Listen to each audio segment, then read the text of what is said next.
اور سینہ بند ڈھیلا ہو کر افود سے الگ نہ ہونے پائے، جیسا خداوند نے موسیٰ کو حکم دیا تھا۔ اور اس نے افود کا جبہ بن کر بالکل آسمانی رنگ کا بنایا، اور اس کا گریبان زرہ کے گریبان کی طرح بیچ میں تھا، اور اس کے گردا گرد گوٹ لگی ہوئی تھی تاکہ وہ پھٹ نہ جائے۔ اور انہوں نے اس کے دامن کے گھیر میں آسمانی اور ارغوانی اور سرخ رنگ کے بٹے ہوئے تار سے انار بنائے، اور خالص سونے کی گھنٹیاں بنا کر ان کو جبہ کے دامن کے گھیر میں چاروں طرف اناروں کے درمیان لگایا۔ بس جبہ کے دامن کے سارے گھیر میں خدمت کرنے کے لیے ایک ایک گھنٹی تھی، اور پھر ایک ایک انار، جیسا خداوند نے موسیٰ کو حکم دیا تھا۔ اور انہوں نے باریک کتان کے بنے ہوئے کرتے ہارون اور اس کے بیٹوں کے لیے بنائے، اور باریک کتان کا عمامہ،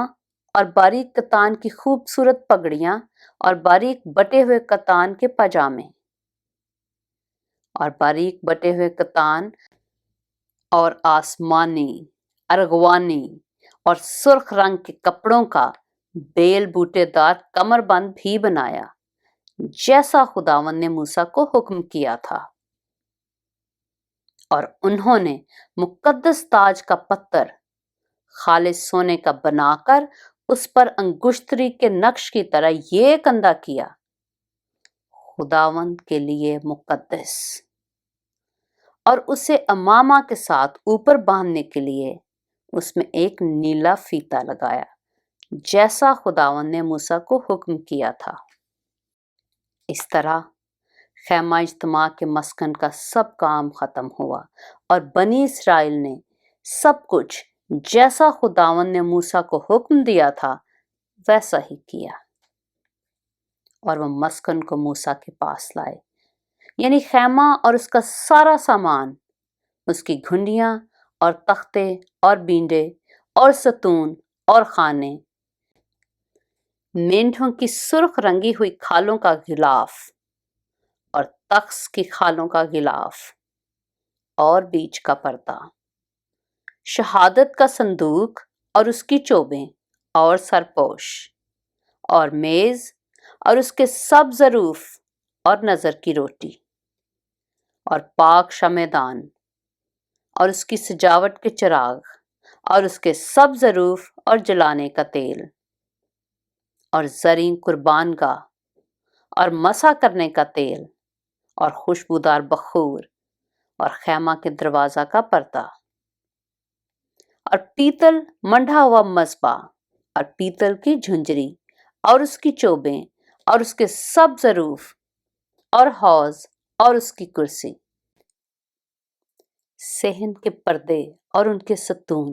اور خانے، اور صحن کے دروازہ کا پردہ اور اس کی رسیاں اور میخیں، اور خیمہ اجتماع کے کام کے لیے مسکن کی عبادت کے سب سامان،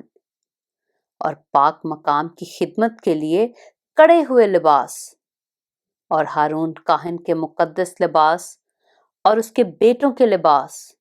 جن کو پہن کر ان کو کاہن کی خدمت کو انجام دینا تھا۔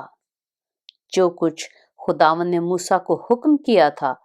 اسی کے مطابق بنی اسرائیل نے سب کام بنایا، اور موسیٰ نے سب کام کا ملاحظہ کیا اور دیکھا کہ انہوں نے اسے کر لیا ہے، جیسا خداوند نے حکم دیا تھا انہوں نے سب کچھ ویسا ہی کیا، اور موسیٰ نے ان کو برکت دی۔ خروج کی کتاب اس کا 40واں باب۔ اور خداوند نے موسیٰ سے کہا، پہلے مہینے کی پہلی تاریخ کو تو خیمہ اجتماع کے مسکن کو کھڑا کر دینا، اور اس میں شہادت کا صندوق رکھ کر صندوق پر بیچ کا پردہ کھینچ دینا، اور میز کو اندر لے جا کر اس پر کی سب چیزیں ترتیب سے سجا دینا، اور شمعدان کو اندر کر کے اس کے چراغ روشن کر دینا، اور بخور جلانے کی زریں قربان گاہ کو شہادت کے صندوقوں کے سامنے رکھنا، اور مسکن کے دروازہ کا پردہ لگا دینا۔ اور سوختنی قربانی کا مذبح خیمہ اجتماع کے مسکن کے دروازہ کے سامنے رکھنا، اور حوض کو خیمہ اجتماع اور مذبح کے بیچ میں رکھ کر اس میں پانی بھر دینا، اور صحن کو چاروں طرف سے گھیر کر صحن کے دروازہ میں پردہ لٹکا دینا، اور مسح کرنے کا تیل لے کر مسکن کو اور اس کے اندر کی سب چیزوں کو مسح کرنا، اور یوں اسے اور اس کے سب ظروف کو مقدس کرنا، تب وہ مقدس ٹھہرے گا۔ اور تو سوختنی قربانی کے مذبح اور اس کے سب ظروف کو مسح کر کے مذبح کو مقدس کرنا، اور مذبح نہایت ہی مقدس ٹھہرے گا۔ اور تو حوض اور اس کی کرسی کو بھی مسح کر کے مقدس کرنا، اور ہارون اور اس کے بیٹوں کو خیمہ اجتماع کے دروازہ پر لا کر ان کو پانی سے غسل دلانا، اور ہارون کو مقدس لباس پہنانا اور اسے مسح اور مقدس کرنا، تاکہ وہ میرے لیے کاہن کی خدمت کو انجام دے، اور اس کے بیٹوں کو لا کر ان کو کرتے پہنانا، اور جیسے ان کے باپ کو مسح کرے ویسے ہی ان کو بھی مسح کرنا، تاکہ وہ میرے لیے کاہن کی خدمت کو انجام دیں، اور ان کا مسح ہونا ان کے لیے نسل در نسل ابدی کہانت کا نشان ہوگا۔ اور موسیٰ نے سب کچھ جیسا خداوند نے اس کو حکم کیا تھا اسی کے مطابق کیا۔ اور دوسرے سال کے پہلے مہینے کی پہلی تاریخ کو مسکن کھڑا کیا گیا، اور موسیٰ نے مسکن کو کھڑا کیا اور خانوں کو دھر ان میں تختے لگا ان کے بینڈے کھینچ دیے اور اس کے ستونوں کو کھڑا کر دیا، اور مسکن کے اوپر خیمہ کو تان دیا، اور خیمہ پر اس کا غلاف چڑھا دیا جیسا خداوند نے موسیٰ کو حکم کیا تھا، اور شہادت نامہ کو لے کر صندوق میں رکھا، اور چوبوں کو صندوق میں لگا کر سرپوش کو صندوق کے اوپر دھرا۔ پھر اس صندوق کو مسکن کے اندر لایا اور بیچ کا پردہ لگا کر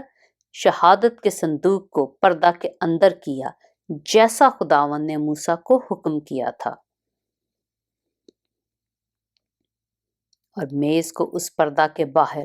مسکن کی شمالی سمت میں خیمہ اجتماع کے اندر رکھا،